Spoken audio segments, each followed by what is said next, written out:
ক্লান্ত হয়ে গেছি আমি আমার পরিবারের ঝগড়াঝাড়িতে।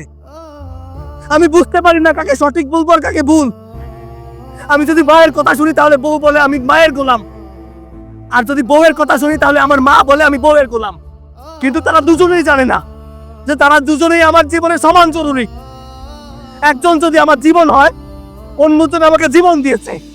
কখনো কখনো ভাবি একটা মেয়ে যদি ভুল করে তাহলে তার মা তাকে ক্ষমা করে দেয়, কিন্তু একই ভুল যদি কোনো বউ করে তাহলে শাশুড়ি কেন ক্ষমা করতে পারে না? যখন একজন মা ভুল করে তখন যাই হয়ে যাক না কেন মেয়ে তার সাথে সম্পর্ক ভাঙে না, কিন্তু একটা শাশুড়ি যখন ভুল করে তখন ওই বউ তার সাথে সম্পর্ক ভাঙার জন্য উঠে পড়ে লেগে যায়।